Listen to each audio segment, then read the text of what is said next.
Hey guys, welcome back to another Dragonheir Silent Gods video. In today's video I'm going to be showcasing another team for the Lightning boss in the Chaos Shadows Season 3 of Otherworld Exploration. Before I get into that though, I do just want to say a huge thank you to Dragonheir Silent Gods for sponsoring this video. If you are interested in getting involved in the game, please do click the link in the description or the pinned comment and download it today. So for the last few videos I've showcased various different teams, from the Necrosis boss with fire teams. I've done one on the Lightning boss with a Radiance team using rally heroes. Today I'm going to be showcasing one with a Aura team. So I am very fortunate that I've got the exclusive legendary from Aura. So this team might not be accessible for everybody. However, the epic that I'm using, Dragonheir, despite being nerfed, does do a very good amount of damage as well. I am using just a single support in Garius in this. So before I run into the builds, I'm just going to reiterate the boss from my previous video.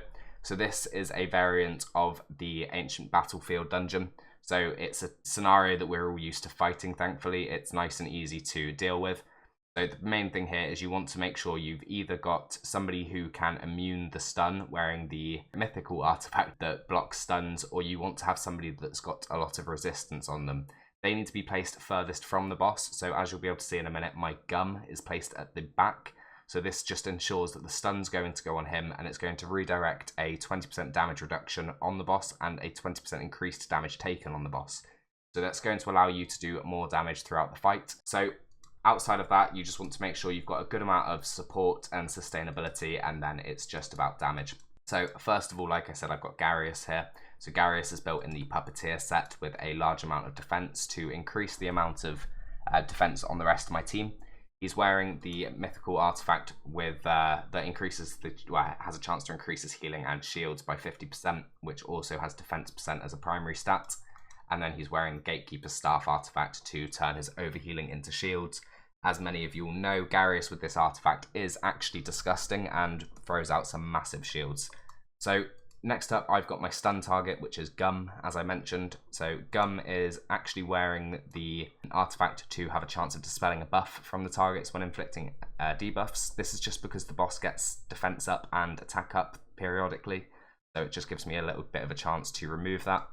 Other than that, I'm built in the Ancestral Protection set because it has resistance and it also reduces the damage the rest of my team takes, with enough resistance and accuracy to place debuffs and obviously ignore the stun, with Witch's Remains as well, due to the fact that Gum's ultimate skill is a triple hitter. So it's, Gum's a great option for this, being a free hero as well. He was picked up in Season 1 from Fae Meander by completing 60 stages. So most people are fortunate, well, I say that a lot of people are fortunate enough to have Gum, and it's the first time I've used him this season, and he really does stand out as a great option. Next up, I've got my first damage dealer, and that is Dragonheir. So Dragonheir is built with crit rate, crit damage, and attack, wearing the Ravatrix's Roots artifact for increased attack and HP. This is really strong on epic heroes because instead of the 15% extras, they gain 30%. So it allows a huge stat boost. Next up, I'm using Linkos. So Linkos is built with some crit rate, some crit damage, and then a large amount of attack. Outside of that, the artifact he's wearing is Elite's Key. This is from completing Pillar of Trials in Season 3. It's only effective for the first 20 seconds, but outside of that, it's just a nice flat attack boost for Linkos. Next up, my main damage dealer here, and that is Amon Lader. So Amon Lader is a huge damage dealer here. So 4.6k, well, nearly 4.7k attack and a huge amount of crit damage, wearing her exclusive artifact because I'm lucky enough to have that. She's also wearing the Precise Carnage gauntlets for increasing her damage dealt to enemies under defense penalty. So as you may know or may not know, Amon Lader does not need any crit rate in her build at all. She's guaranteed to critically hit. So you can build her with all out attack and crit damage, and she is an absolute monster, especially in the early game, when other heroes are struggling to get that crit rate, and she can just funnel it all into actual damage. So that is the team. As I said, I am using the Resistance Aura just to allow Gum to have that little bit of extra cushion to make sure he is resisting. But outside of that though, we do have a lot of buffs from the Otherworld Exploration already, which are already making his resistance higher than it needs to be. But it just allows me to have that little bit more as a safety blanket. So let's start the run. As I have done in previous videos, I will jump out and let the run play out, and I will be back in at the end of it, and we'll talk about how it went. I will conquer. Listen, the song of the tide. Oh, that's me, ancestor spirit. Not bad for a prototype. Too bad it's about to.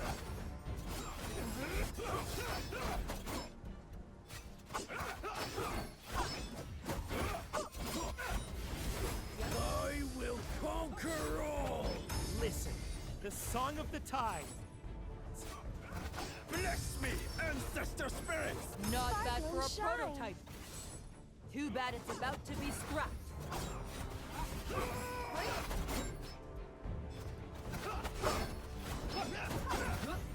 I will conquer all. Listen, the song of the tides. That's me, ancestor spirit. Not bad for a prototype. Too bad it's about to be scrapped.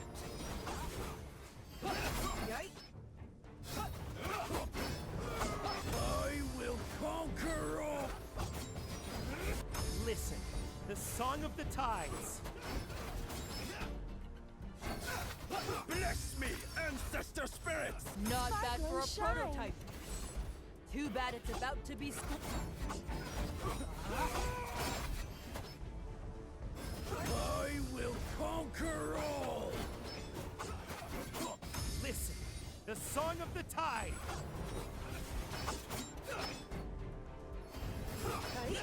Not bad for a prototype. Too bad it's about to be scrapped. That's me, ancestor spirits. I will conquer all. Listen, the song of the tides.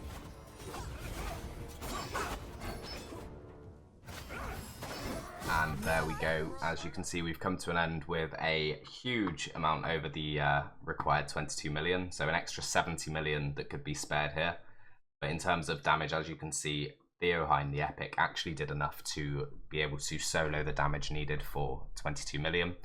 I don't know if you noticed, but in the middle of that run, Gum actually did take a stun, despite having all of that resistance, plus an aura, plus the buffs. So I had to take the 2 damage dealers off of auto just to realign them with the defense penalty.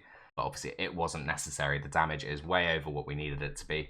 But yeah, I mean, Aemon Leda is absolutely disgusting. I don't know if you saw the triple hitter from her with 2 of the ticks doing over 1 million damage each. She really is insanely strong. But I mean, there is so many different ways you could make this team do 22 million damage as long as you've got a good amount of support. Somebody like Gum is perfect here as your debuffer and stun target.